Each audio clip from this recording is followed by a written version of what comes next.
2026년 2월 21일 토요일 돈다방 미쓰리 시작하겠습니다. 자, 돈다방 미쓰리 구독자님들은 모두 2026년 설 연휴를 잘 보내셨을 거라고 생각합니다.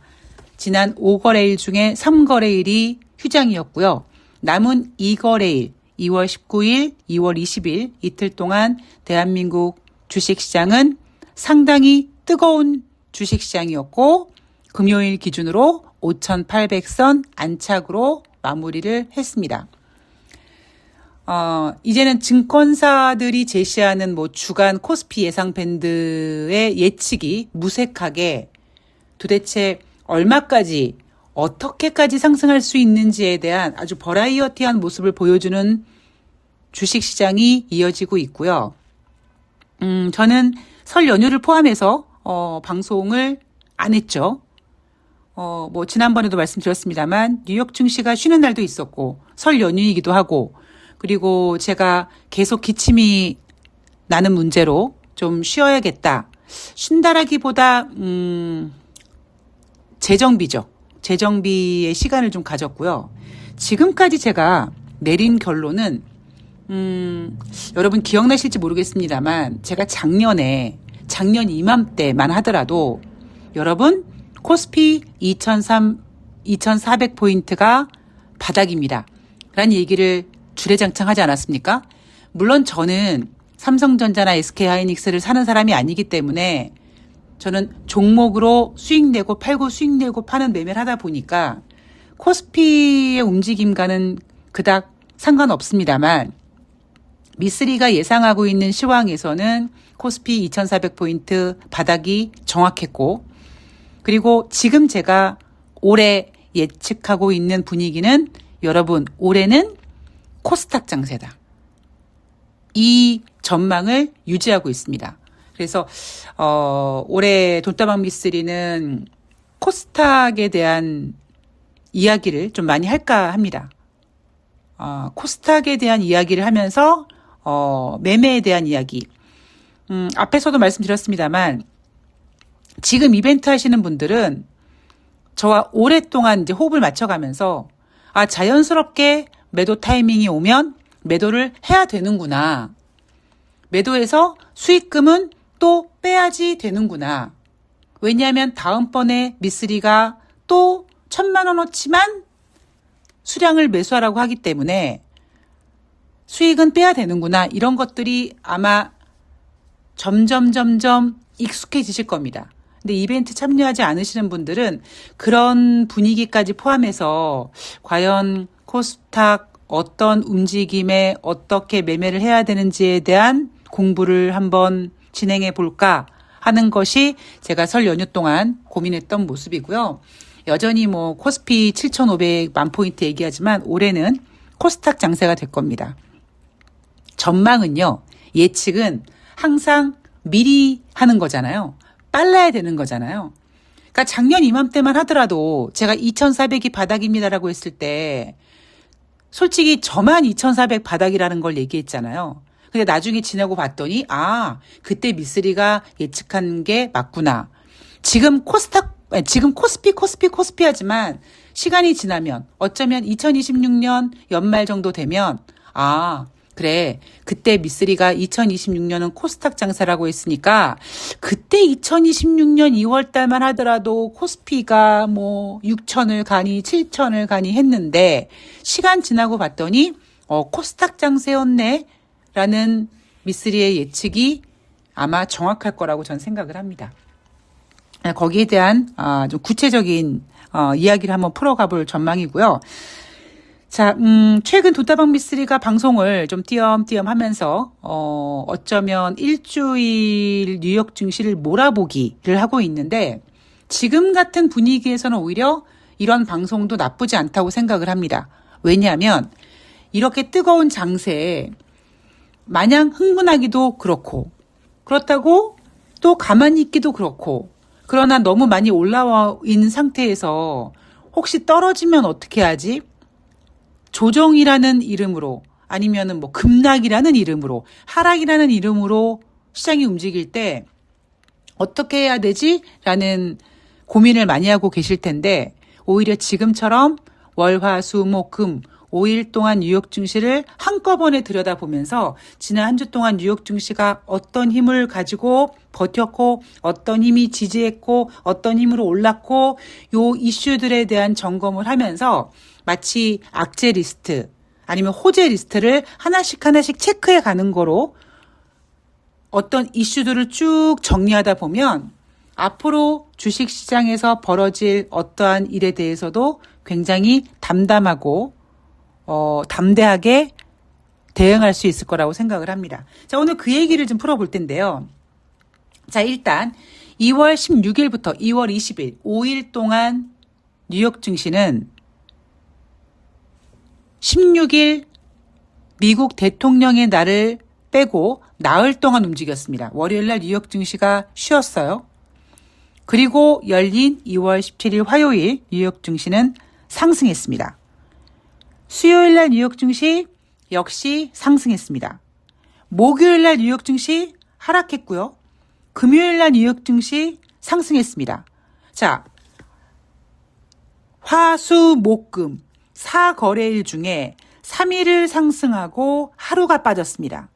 물론 상승폭은 굉장히 미미하고 하락폭도 굉장히 미미합니다.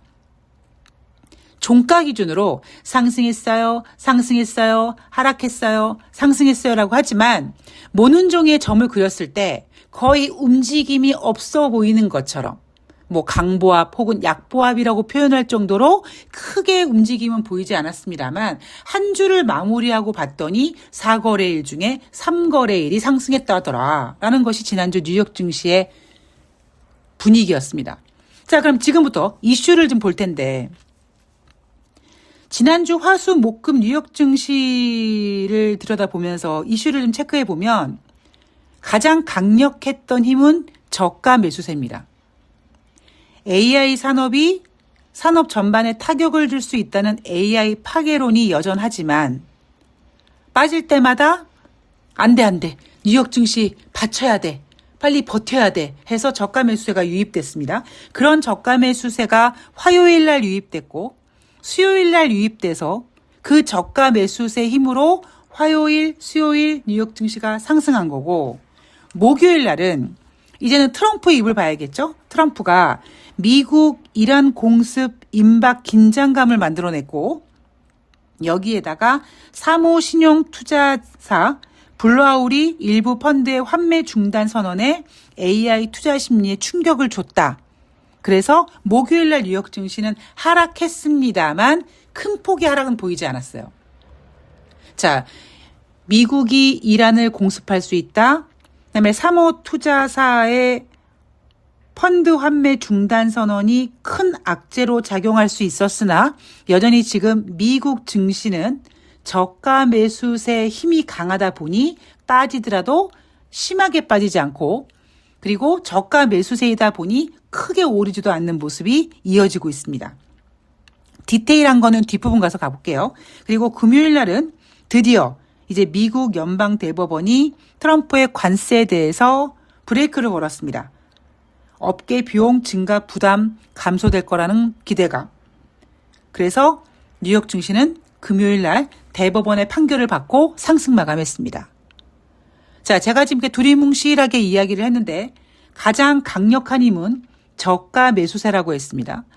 뉴욕 증시에서 악재가 나와도 그 악재를 뉴욕 증시가 크게 하락하면서 소화시키는 것이 아니라 그 악재가 나와서 빠질 때 뉴욕 증시의 저가 매수세가 유입되면서 지지하는 모습이 지금 뉴욕 증시에 굉장히 강력한 힘을 발휘하고 있어요. 자, 제가 그랬죠, 여러분. 지금 주식시장은 우리나라 주식시장 같은 경우에는 돈으로 끌어올리는 증시다. 뉴욕 증시는 저가 매수세 유입이다. 약간 뉘앙스가 비슷한 것 같지만 다릅니다. 뉴욕 증시는 지금 저가 매수세로 대한민국 주식시장은 돈의 힘으로. 자, 이게 흐름이에요. 제가 주식은 오르고 내리는 것보다 더 중요한 것이 지금 도대체 판이 어떻게 굴러가는 거야? 뭐가 메인이야? 뭐가 주인공이야? 누가 조연이야? 누가 갑자기 툭 하고 튀어나오는 거야? 엑스트라야? 이런 걸 우리가 빨리빨리 캐치를 해야 되거든요. 자, 그러면 뉴욕 증시는 지금 저가 매수세라는 강력한 지지의 힘이 받치고 있습니다.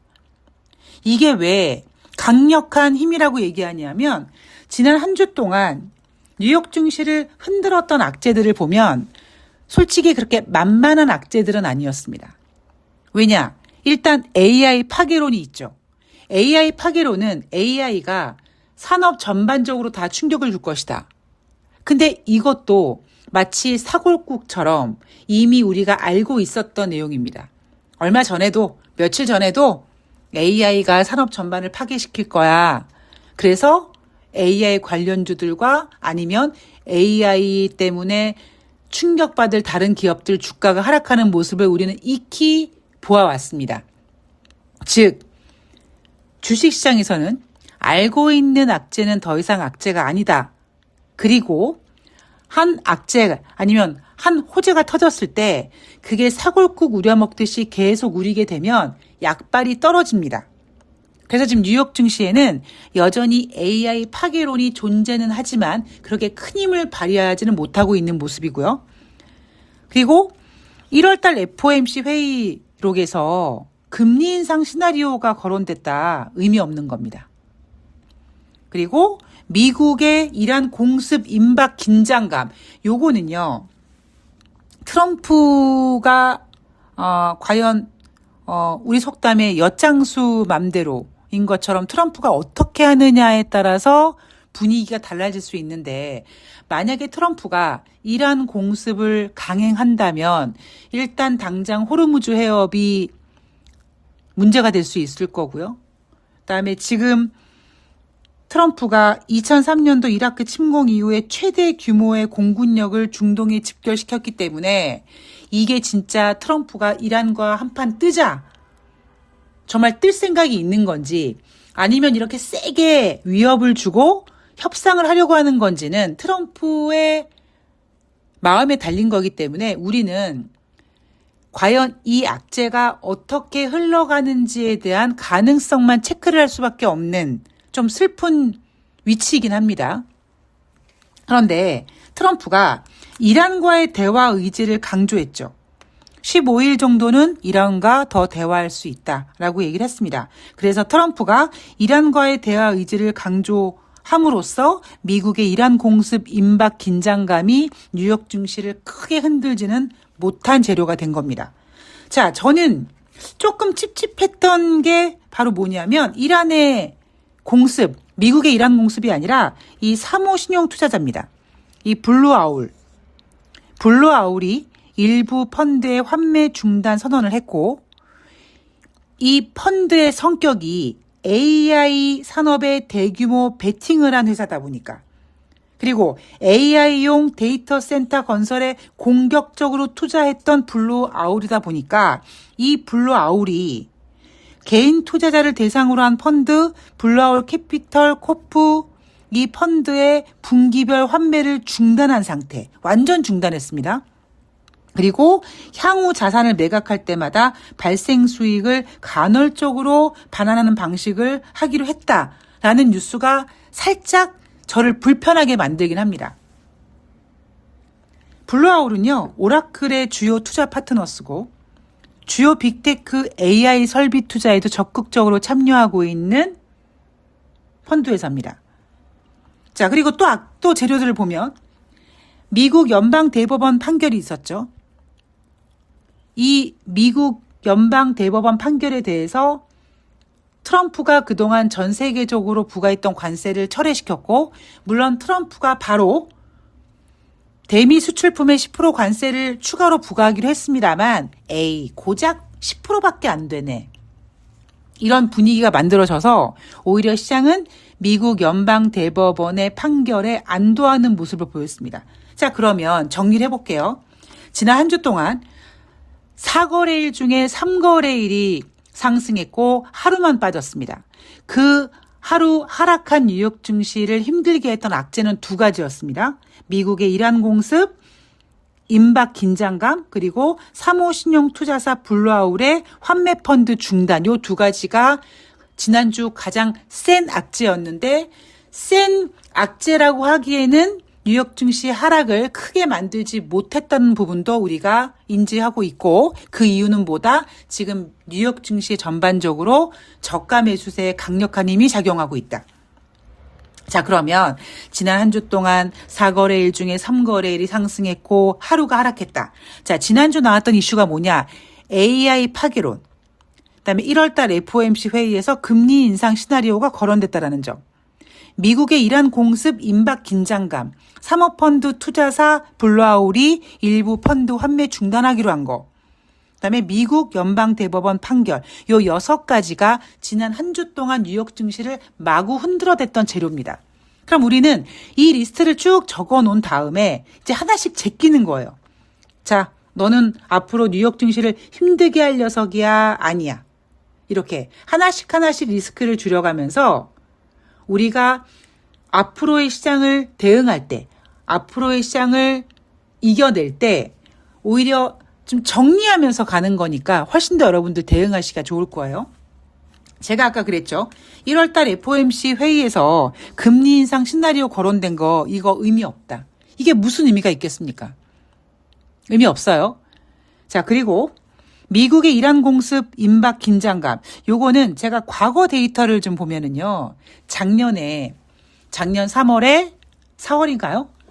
트럼프가 미국을 대상으로 4월 3일이죠. 중국을 대상으로 100% 넘는 관세를 부과하기로 했고 그러자마자 중국이 맞대응을 했습니다. 그래서 뉴욕 증시가 크게 하락했고 그래서 트럼프가 발을 뺐죠. 후퇴했습니다. 그렇게 트럼프가 악재를 던져놓고 주가가 하락하면은 뒤로 빼고 하다 보니 그런 심리로 트럼프의 마음을 읽어본다면 이란 공습 임박 긴장감은 정말 미국과 이란이 한판 뜨게 될 상황이면은 굉장히 심각한 악재가 될 거거든요. 그럼 당장 주식시장에 큰 타격을 줄 거기 때문에 아마 트럼프는 시간을 질질 끄면서 어떻게든지 증시에 영향을 끼치지 않고 이란과 협상하려고 하는 걸 시도할 겁니다. 자, 그러면 미국 연방대법원 판결 같은 경우도요. 바로 트럼프가 대미 수출품에 10% 관세를 추가 부과하기로 했습니다만 시장에서는 그래봤자 10%야고 그럼 이것도 마찬가지로 앞으로 트럼프가 대법원 판결을 무시하고 또 어떤 다른 행정에 대한 어떤 일들을 또 막 저지르면서 여기저기 들쑤실 가능성은 여전히 있는 겁니다. 그런데 정확한 건 트럼프는 일단 주식시장이 훼손되는 거는 원하지 않는 심리로 우리가 읽어가면서 트럼프의 움직임을 봐야 되고요. 가장 찝찝한 건 저는 솔직히 경제 지표입니다. 2월달 엠파이어 스테이트 제조업 지표가 1월달에 7.7이었는데 2월달에 7.1로 하락했고 그럼에도 불구하고 아직 그냥 플러스로 지금 유지되고 있는 건 다행이고요. 그리고 4분기 미국의 국내 총생산 전기 대비 1.4%밖에 증가되지 못했는데 시장 예상치는 4분기 미국의 GDP는 2.5% 성장을 예상했으나 작년 10월 달에 미국에 셧다운이 있었기 때문에 셧다운 영향이 4분기 국내 GDP 영향에 좀 영향을 끼쳤다라고 해석될 수 있죠. 자, 그렇다면 이 쭉 악재들을 제가 읽어드리면서 아직까지 여러분들한테 구체적으로 설명드리지 않았던 내용 바로 AI 파괴론 앤드 블루아울의 합작품입니다. AI 파괴론은 솔직히 주식시장에서 이미 사골국 우려먹는 상황이 돼서 그닥 그렇게 영향을 끼치지 않습니다. 문제는 이 AI 파괴론이 이제 자본시장의 어딘가에 상처를 입힐 거고 그 상처가 점점 전염병처럼 퍼져가는 것에 대해서 집중을 해야 돼요. 그래서 어떤 전문가들은 이 블루아울의 이번에 그 환매 중단 사건에 대해서 마치 2007년도 금융위기 직전에 탄광송에서 카나리아가 우는 거 아니냐 그런 비유를 한 전문가도 있는데 저는 약간 그거랑은 다른 생각을 합니다. 그때는 시스템이 붕괴가 된 거고요. 이번에는 시스템 붕괴가 아니라 AI라는 거대 어떤 호황 재료가 이제 그 끝을 닿으면서 과연 이 거품을 어떻게 잘 소화시키면서 해결할 수 있는지에 대한 초점이 전 맞다고 생각합니다. 2007년도 리먼 사태, 그때랑은 좀 다른 모습. 그러나 지금 AI가 앞에 방송에서 말씀드렸듯이 워낙 지금 긴 랠리를 보였고 워낙 강력한 힘을 보였고 그리고 무엇보다 제가 걱정스러운 거는 너무 쏠림 현상이 강력합니다. 그래서 아마 어쩌면 뭐 당장 다음 주부터라도요. 뉴욕 증시는 그래 미국과 이란이 협상해 안 해. 호르무즈 해협이 봉쇄돼 안 봉쇄돼 여기에 집중될 수 있을 거예요. 즉 그 얘기는 언제 그랬냐는 듯이 이 블루아울 펀드가 과연 어떻게 되느냐. 이 분기별 환매 중단의 이 이슈가 지난 다음 주에 아마 조금 이슈에서 벗어날 수 있어요. 근데 저는 AI 파괴론과 이렇게 AI 산업에 대규모 베팅을 한 이런 블루아울 같은 펀드사의 어떤 환매 중단이라든가 아니면 자금의 어떤 문제점이라든가 이런 것들이 서로 결합을 보이게 되면 주식시장을 흔들 수 있는 상황을 만들 수 있다고 저는 생각을 합니다. 지금 악재는 그거밖에 없어요.